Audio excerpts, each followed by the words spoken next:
Hello दोस्तों, हमारे YouTube channel spiritual bliss में आप सबका बहुत बहुत स्वागत है। आज हम बात करेंगे वृंदावन के ऐसी एक निष्काम प्रेमी भक्त के बारे में, जिनके प्रेम में ऋणी होकर स्वयं ठाकुर बांके बिहारी जी को मंदिर से अदृश्य होना पड़ा। पुराने वृंदावन के मंदिरों के बारे में कहा जाता है कि इसमें जो विग्रह हैं वे कोई मूर्तिकारों के द्वारा बनाया गया या किसी राजा महाराजा धन्ना सेठों के द्वारा स्थापित किया गया विग्रह नहीं है। ये सारे घर के ठाकुर हैं, जो पहले आचार्यों के घर में खेलते कूदते बातें करते नित्य निवायमान लीला करते हुए रहते थे, जो बाद में आचार्य के आग्रह पर जनमानस को दर्शन देने के लिए स्वयं विग्रह के रूप में प्रकट हो गए। वृंदावन के ठाकुर बांके बिहारी राधा वल्लभ राधा रमन मंदिर में सेवित विग्रह के ऊपर पुरातत्वविद तथा विशेषज्ञों के द्वारा रिसर्च करके पाया गया ये विग्रहों को बनाने में कोई उपकरण सरंजाम का उपयोग नहीं हुआ है, जो विज्ञान के लिए बहुत बड़ा आश्चर्य है। प्रेमी भक्त आज भी उनके सरल रूप को अपनी भावना द्वारा अनुभव कर पाते हैं। रसिकन की बातें रसिक ही जाने। वृंदावन के संतों की अटपटी बातें कोई उन जैसे संत ही समझ सकता है। वृंदावन के कदम तेर के पास एक अयाचक संत रहते थे,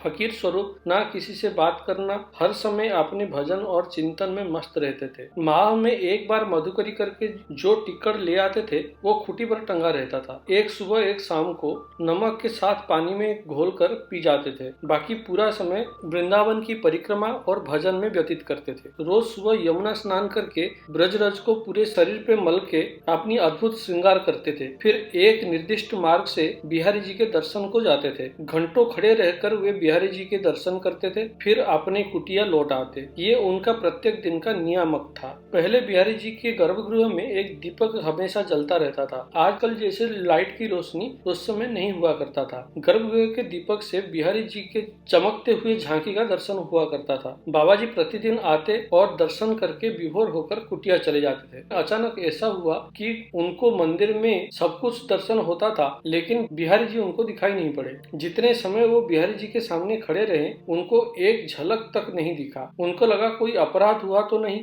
ऐसी सोचकर कुटिया वापस चले गए। दूसरे दिन फिर दर्शन में ऐसा ही हुआ और ऐसे लगातार होने लगा। वो बार बार बिहारी जी के दर्शन के लिए जाते थे, लेकिन उनको दर्शन नहीं होते थे। बाकी सबको दर्शन होते थे, लेकिन उनको दर्शन नहीं हो पाते। बाकी भक्तों से वो सुनते थे कि आज बिहारी जी ऐसे श्रृंगार धारण किए हैं, आज ऐसे लग रहे हैं, आज इस रंग की वस्त्र धारण किए हुए हैं। ये सब सुनकर संत के मन में ग्लानि होने लगा। उनको लगा कि ये मेरा कौन सी जन्म की कौन सी कर्म की पाप है, जो कि इतना प्रबल हो गया, जो मुझे बिहारी जी का दर्शन नहीं हो रहे हैं। ऐसी ग्लानि दिन प्रतिदिन बढ़ते चले गए। 1 साल हो गया, बाबा जी रोज मंदिर जाएं और उन्हें बिहारी जी के दर्शन न हो। अब उनसे रहा नहीं गया। उन्होंने निश्चय किया, ये पापी शरीर को रखकर मैं क्या करूं, जिसको बिहारी जी के दर्शन का लाभ तक नहीं हो पाते हैं। कल यमुना स्नान के बाद यदि बिहारी जी के दर्शन नहीं हुआ तो वापिस कुटिया नहीं जाऊंगा, सीधा यमुना जी पे कूदकर यह शरीर को त्याग कर दूंगा। नित्य प्रति बाबा जी जिस मार्ग से बिहारी जी के दर्शन के लिए जाते थे, उस मार्ग में एक भिखारी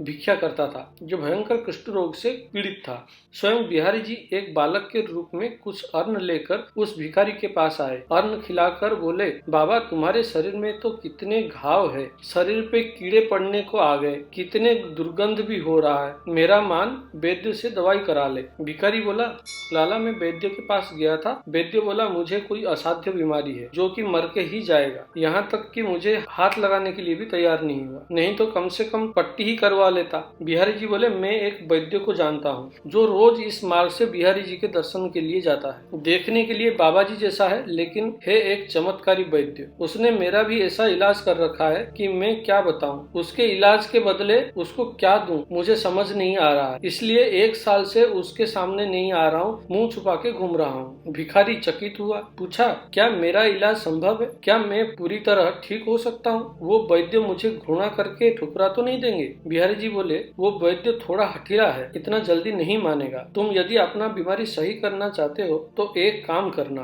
अवधूत रूप में एक बाबा जी कल सुबह इस मार्ग में जब बिहारी जी के दर्शन के लिए जा रहा होगा, तुम उसके मार्ग को रोककर खड़े हो जाना। वो वही वैद्य है, उसका चरण पकड़ लेना। उनको कहना कि खाली इतना कह दे कि बिहारी जी करे तेरी रोग ठीक हो जाए। यदि तू उनसे इतना बुलवा देगा, तेरा रोग तुरंत ही ठीक हो जाएगा। वो एक चमत्कारी वैद्य है। हाँ, ध्यान रखना, जब तक वो ये ना बोले तब तक तुम चरण मत छोड़ना, चरण पकड़े रहना। भिखारी बोला, यदि ऐसा हो जाए और मैं ठीक हो जाऊं, मैं शेष जीवन बिहारी जी के भजन करते हुए उन्हीं के चरण में पूरी जीवन गुजार लूंगा। इतनी पीड़ा में मैं संसार के स्वरूप को जान चुका हूँ। बिहारी जी के सिवाय साथ देने वाला कोई नहीं। दूसरे दिन बाबा जी यमुना स्नान करके बिहारी जी के दर्शन के लिए जब जा रहे थे, मार्ग में भिखारी ने उन्हें रोक लिया। चरण पकड़कर रोने लगा। आप इस मार्ग से रोज बिहारी जी के दर्शन के लिए जाते हैं। मैं रोज आपके दर्शन करता हूँ, लेकिन नहीं पता था कि आप इतने बड़े चमत्कारी वैद्य हैं। आपने बहुतों का इलाज करा है, आप मेरा भी इलाज कर दो। बाबा जी बोले, मैं कोई वैद्य नहीं हूँ, ना मैं किसी का इलाज किया है। अरे मैं तुमसे भी गया गुजरा हूँ, मैं पापी भला तेरा क्या इलाज करूँ। मैं अपना स्वयं का इलाज नहीं करवा पा रहा हूँ। आज मेरी आखिरी दर्शन है, विलम्ब हो रहा है, मेरे मार्ग से हट जाओ। भिखारी बिहारी जी के कथन अनुसार